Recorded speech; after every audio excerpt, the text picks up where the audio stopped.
Welcome to the deep dive. Okay, so you've brought us the roadmap for what sounds like 2 incredibly explosive weeks in Genoa City. We're talking October 20th right through to the 31st. Right. And our mission today, for you listening, is really to cut through all the potential noise, give you a clear, thorough understanding of the big character clashes, the dramatic reveals, and these new developments that are basically laying the groundwork for the huge November sweeps. Exactly. This isn't just, what happens next. We're trying to get into the why. The why behind the chaos. I like that. Yeah, and the source material we've got today is pretty unique. It forces this really rapid shift in focus. We start with this spectacular emotional meltdown, classic soap stuff. Right. Driven by Phyllis, mainly. And then it pivots almost immediately to this high-stakes, kind of sophisticated criminal thing unfolding out in L.A. Across state lines, even. Yeah. So we're diving deep into a disastrous double party, a really shocking return from someone's past, which sounds terrifying, and then some serious detective work around a car accident that doesn't look like an accident at all. And the Newmans are right at the center, aren't they? If you're looking for where the heat is. Oh, absolutely. It's Nick Newman launching this fierce, protective dad investigation. He's desperate to find out who hurt Noah in L.A. Mm-hmm. And at the same time, you've got Claire Grace Newman making this really bold move, pushing for her independence, delivering an ultimatum that, let's be honest, feels like it's been coming for a while. It really has. Long overdue, as the source puts it. So, yeah, it's an intense couple weeks. Confrontations, revelations, designed perfectly to hook us right into sweeps season. Okay, let's dive into Monday, October 20th. This is where the emotional temperature really starts to climb. We've got the pre-wedding parties for Danny Romalotti and Christine Blair. Should be happy, right? Should be. Pure celebration. But Phyllis Summers is involved, so. Recipe for disaster. Always. Pretty much. And the initial setup, the sources really detail this. It highlights who's aligned with who before the explosion happens. You got two distinct groups. Right. Danny's bachelor party. It's a mix. Old friends, allies. Michael Baldwin, Jack Abbott, Nate Hastings, Devin Hamilton, guys who, respect Danny. A solid crew. And Christine's bachelorette. That's a powerful circle of GC women. You've got Abby, Diane, Victoria, Tracy, and Lauren. This is her support system, right?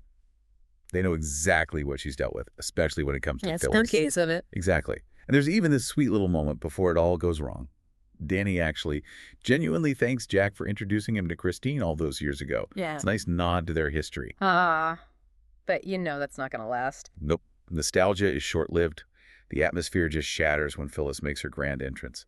And it sounds like she's already unstable before she arrives. While the spoilers specifically mention Michael, who still cares about her, somehow actually warns her, tells her she needs to go home, go to bed, says her emotional instability is obvious. Wow. And her response... She lies, of course. Claims she had no idea there was even a party happening, which just screams how, frantic and untethered she is. This isn't calculated malice. It feels more like pure desperation. And that desperation just boils over into the showdown we all knew was coming. Phyllis versus Christine. It's more than just Danny, isn't it? It's everything. Oh, it's a lifetime of betrayal, scheming, totally opposed personalities. And the insults, because of that history, they cut deep. Phyllis apparently throws out some really nasty stuff, predicts Danny will dump Christine, says she can't make him happy. Ouch. But Christine's no shrinking violet. She's endured this for years. And she fires back, with precision, calls Phyllis exactly what she appears to be. Unstable, crazy. And then comes the kill shot. What is it? Christine brings up Jeremy Stark. Oh. Wow. Maximum damage. Absolutely. Reminding Phyllis that her last big relationship was with this con artist, this criminal, who dragged her into faking her own death, all that high-level crime. It throws Phyllis's entire moral collapse right back in her face. It's brutal, but, you could argue, fully earned after everything Phyllis has pulled. Completely earned retaliation, and then the physical drama kicks in right after the emotional blow. Phyllis storms out, and bam, the lights go out. Immediately. Oh, come on. Everyone must think it's her. That's the initial reaction, yeah. Knee-jerk. Blame Red.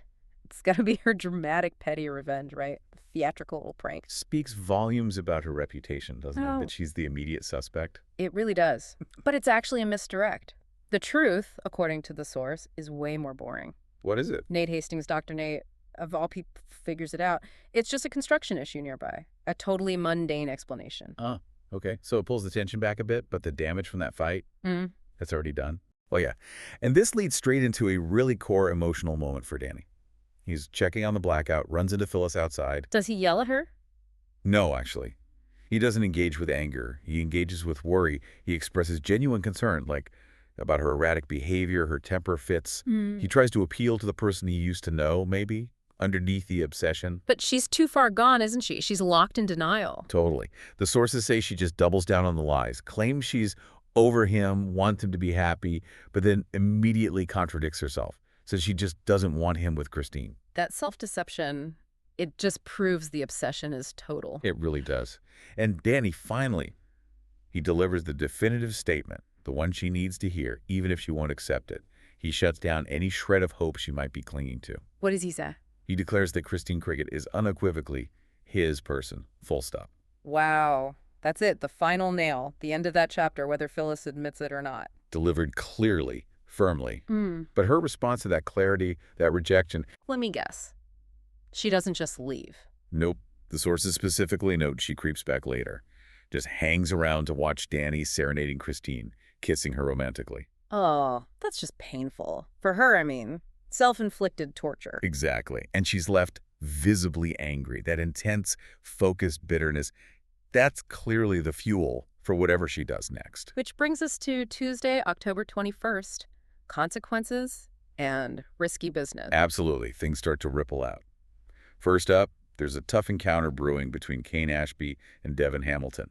Kane tries to make amends. That's gonna be rough. Devin does not like Kane. We need to talk about why that hatred runs so deep. We really do. It's massive.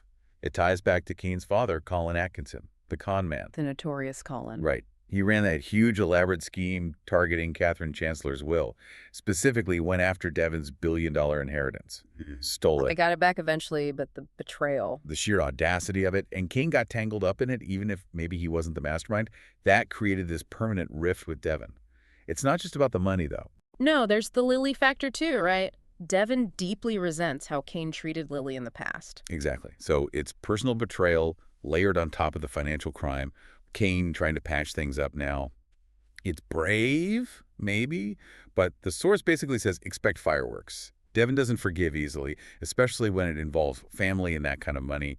It's going to be unpleasant. Okay, so while they're dealing with that heavy history, we've got emotional fallout elsewhere from the Mariah Tessa situation. Yeah, this one's dramatic, too. Tessa Porter is apparently heartbroken, really upset over Mariah rejecting her. Which is probably tied to Mariah's mental health struggles, needing to focus on treatment. Presumably.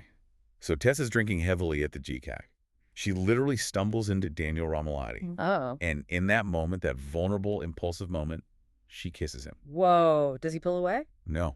The spoiler says Daniel kisses her back. Okay, that is a massive, unexpected shift. Wow. Huge.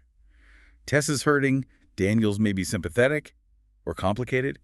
It immediately sets up this potential new romantic triangle or quadrangle or whatever it becomes, especially with Mariah being so fragile right now. But the sources hinted this might be impulsive, right? Maybe not built to last? Yeah, there's a later spoiler that says Daniel has a tough choice to make. It almost certainly connects to this kiss with Tessa. Like, should he pursue this when she's clearly on the rebound? Or should he, as the source puts it, tap the brakes? Exactly. The speed here suggests instability. It's probably more about the current crisis around Mariah than a deep connection forming overnight. Makes sense. And finally, Tuesday circles back to Phyllis. That raw anger from Monday night has to go somewhere. The spoiler just says she does something risky. Vague, right. But given her state after Danny's rejection, What are the likely options? Based on the sources, what are they speculating? two main possibilities jump out. One, Yeah. a final, maybe even illegal attempt to interfere with Danny and Christine, like property damage, something that crosses a real line this time. Okay, that's one path. What's the other? Path two is personal recklessness. Mm-hmm.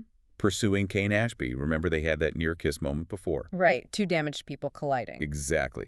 So the risky move could be diving into some kind of messy, purely physical thing with Kane. Seeking temporary comfort, maybe? After losing the Danny battle for good. Whichever way she goes, that rejection from Danny guarantees her actions on Tuesday are going to have serious, probably long-term consequences, pushing her deeper into that unstable place right as Sweeps is about to hit. Definitely. It's setting the stage perfectly. Okay, now we pivot hard into the darker side. We're talking deep trauma, potential criminal conspiracy. Wednesday, October 22nd. Big stuff happens for Mariah Copeland. She confronts her past. And the huge headline here, Ray Wise is listed as returning, as Ian Ward. Whoa! Ian Ward, that's major. More than just a character popping back up. It's a statement about Mariah's psychological state, isn't it? The sources immediately jump on the key question. Is he physically back, or is this happening inside Mariah's head? Given she's in inpatient treatment right now. Right. A nightmare, a hallucination, a flashback. It makes perfect sense therapeutically. Confronting the memory of the man who led that cult, who haunted her life. He messed with her mother, Sharon, so badly. Played such a direct role in Mariah's early life trauma. His return, even just mentally, feels like the ultimate crisis point for her recovery. And this is the chilling part. The sources say we can't dismiss a physical return. Apparently, Ian remains fixated on Mariah. Seriously. So the speculation is what? That he could actually show up. Could he, despite everyone thinking he's dead, somehow slink into that clinic in person? That's the wild card speculation. If he does, it flips from a mental health crisis to immediate physical danger. That ambiguity, real or phantom, is terrifying for her. She needs to confront the past, but is that past literally walking around, or is it just in her mind? Leaves you wondering, doesn't it? Is the monster truly dead or just hiding? Okay, while that's unfolding, our focus snaps across the country. Los Angeles. The second big story arc. The investigation into Noah Newman's accident. Claire Grace Newman is already there, Victoria told her. Yeah, and the sources are clear. Noah's condition is serious. He's dealing with brain swelling, major injuries, but the crucial piece of info, the game changer. What is it? This terrible car accident. It appears to be no accident at all. Boom. Okay, so it's not just a medical emergency, it's potential attempted murder. Exactly, which explains why Nick and Sharon are frantic. This isn't random. Someone likely targeted their son. And Claire shows up at the LA hospital, checking on Noah, supporting Sharon. Very dutiful, but the vibe must be incredibly tense. Family worry mixed with criminal suspicion. Totally. And into this mix walks Detective Burrow, played by Matt Cohen. Ah, yes, the detective. And the sources made a point of mentioning. Yep. He's described as a hunk and real cute. I love the spoilers sometimes. While Nick's in crisis mode. The audience gets some eye candy. Right. But analytically, Detective Burrow's arrival means the official police investigation is now running alongside whatever Nick's doing. Two parallel tracks. And Nick's track starts heating up Thursday, October 23rd. He's suspicious of everyone in L.A. connected to Noah. He sets up a meeting with Sienna Bacall. This is pure Papa Bear Nick, isn't it? Instinct. Protection mode, fully engaged. His questions for Sienna are blunt. How do you know Noah? Why would someone target him? Classic Nick. Confrontational, direct, needs answers now. And Sienna apparently makes a little slip. Nick notices that during an earlier phone call, she sounded like she'd seen Noah recently, maybe contradicting something she said before. Interesting. And Sienna, she's deep in that L.A. nightclub scene, right, which puts her right in the middle of whatever Noah got mixed up in. Exactly. And this is where we need to connect the dots the show's been laying out for months. Sienna links to Holden Novak. Holden, right, who has history in L.A., knows Audra Charles, and Audra dated Noah, and knows Holden well. And remember Tucker McCall's L.A. connections, too. The source specifically calls this a slow-moving story, maybe 9-12 months in the making. So Noah's accident is the trigger, the thing that finally brings this whole simmering L.A. web, all these characters and their histories, bubbling to the surface for a big payoff. Precisely. But while Nick is having this intense meeting with Sienna, guess who else is playing detective? Oh, no. Let me guess. Kyle Abbott. Bingo. Kyle's trying to dig up dirt on Holden Novak. He seems convinced Holden is the key to whatever Noah was involved in. Kyle trying to be relevant again? But probably operating with half the facts. Seems like it. He gets caught lurking, watching Holden and Sienna talking at some hotel rooftop restaurant. His surveillance isn't exactly subtle. And who catches him? Please don't say Nick. Nope, Claire. Oh, Claire catches him. What does she do? She confronts him directly. Asks him what the heck he's doing. Kyle gets defensive, tries to flip it back onto Holden. What's Holden doing? Who's he doing it with? Trying to justify his snooping. How does Claire react? Is she buying it? Not for a second. She sees right through him. She knows who Sienna is, and she's clearly annoyed by Kyle's meddling. Her dismissal sounds sharp, tells him to go home, leave her alone. That feels significant. Claire setting boundaries, maybe protecting Noah from more drama, or maybe protecting Holden a little, if feelings are developing there. Could be either, or both. But her reaction definitely implies Kyle is becoming a problem, a distraction she doesn't need right now. All right, fast forward to Friday, October 24th. We're starting to see the ripple effects from the week's big moments. New alliances forming, old ones getting adjusted. Let's start with Phyllis and Kane. They clarify their relationship. Yeah, this sounds like a direct result of Phyllis hitting rock bottom Monday night, and then whatever that risky move was on Tuesday. Remember the near kiss? Right, so what does clarify mean here? The sources speculate. Speculation is they set clear boundaries, basically. Yeah. Whatever this is between them, it's just physical, no feelings. Ugh. Two hurting people looking for uncomplicated comfort. Good luck with that in Genoa City. Rules on passion rarely stick. Exactly. It's probably doomed to get messy. Meanwhile, the LA investigation is still going strong, but on multiple fronts. Sienna gets interrogated again. The Nick or the cute detective? Neither. This time, it's Kyle. Kyle's interrogating Sienna. He just won't quit, will he? Claire told him to back off. Nope. He's still stubbornly digging for dirt on Holden, completely ignoring Claire's warning. Why is he so fixated? Does he genuinely think Holden is dangerous, or is this just Kyle needing to be involved in Newman drama? Hard to say for sure. Maybe a bit of both. He senses a big secret and just can't let it go. Wants to be the one to crack it. Okay, while that's happening in LA, back in GC, there's a surprising business move. Sally Spectra. She takes a chance on Audra Charles. Now this is fascinating, given their history. All that competition, animosity. Right.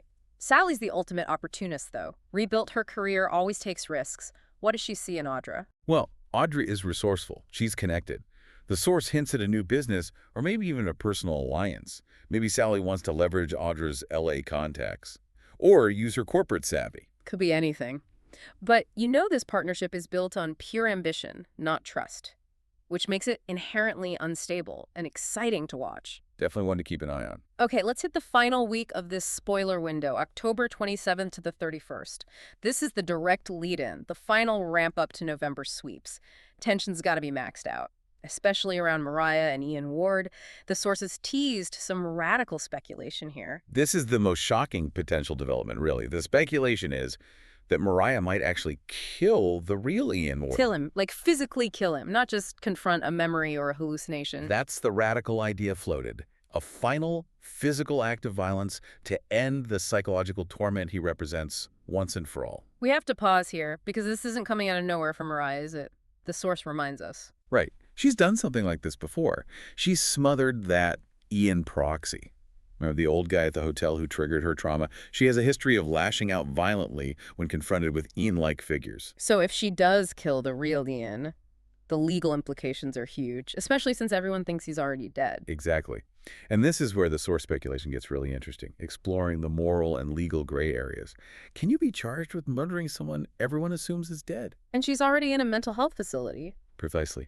A plea of temporary insanity seems highly plausible, given her documented history of profound trauma directly linked to him.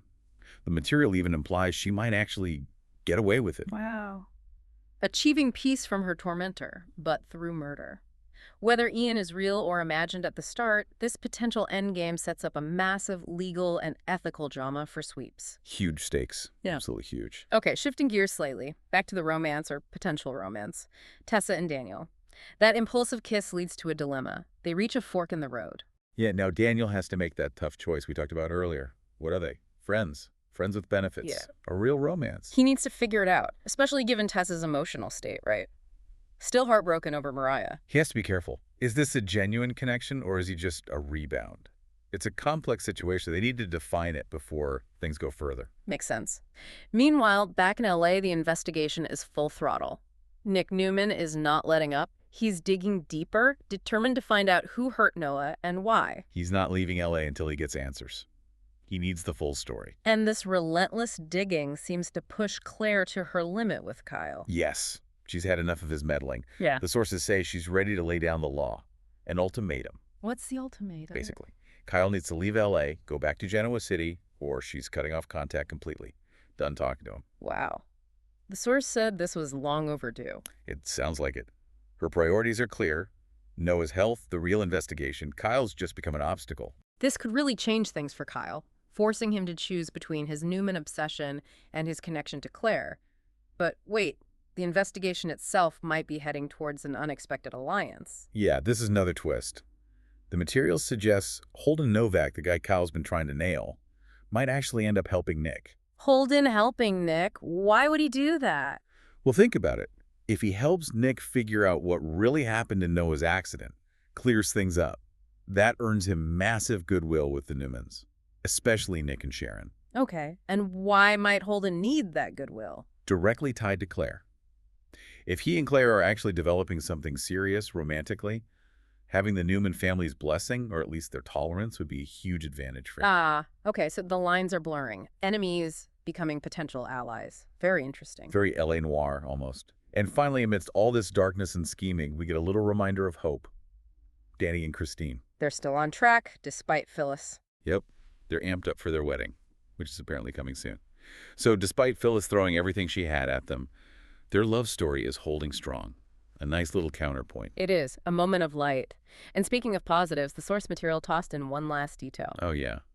A nod to YNR's recent Emmy win. Susan Walters got Best Supporting Actress for playing Diane Jenkins. Nice. Well-deserved recognition.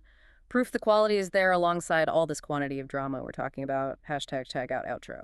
So if we boil down these intense 2 weeks, you've really got two huge narratives escalating simultaneously.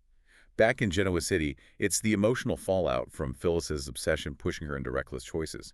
And paralleling that is Mariah's incredibly deep, possibly violent confrontation with her past trauma inside that facility. Right. Two internal character-driven crises. And then stretching all the way to LA, you have this external high-stakes criminal investigation around Noah. It's acting like this magnet, this vortex, pulling Nick, Sienna, Holden, Kyle, Claire all together into this tangled web of old secrets and new dangers that, as you said, has been simmering for maybe a year. And it's that combination, isn't it? That ability to blend really deep, personal, historical drama, the obsessions, the betrayals, the trauma with this escalating criminal suspense. That's what keeps you hooked, you know? Absolutely. And the little reveals along the way, like the potential for Nick and Holden to team up, or that huge question mark over whether Ian Ward is real or just in Mariah's head, those give you those aha moments that make following along so rewarding. Exactly. Those moments reward the viewers who've been paying attention. And that big question mark about Ian leads us perfectly into the final provocative thought we want to leave you with as we head into sweeps. It builds right off the source material speculation. Given Mariah's extreme mental state, her history with Ian figures her vulnerability. If she does kill the real Ian Ward, how does the system handle that? Does the legal system, or maybe even just the court of public opinion in Genoa City, weigh her undeniable debilitating trauma and her desperate need for peace more heavily than the act of murder itself? Could her history, her documented state, actually lead to a successful temporary insanity defense, as the sources speculate? It's a dark question, but it really digs into the limits of justice when faced with profound trauma. A fascinating moral and legal gray area to think about. It really is. Well, thank you for joining us for this deep dive. Until next time.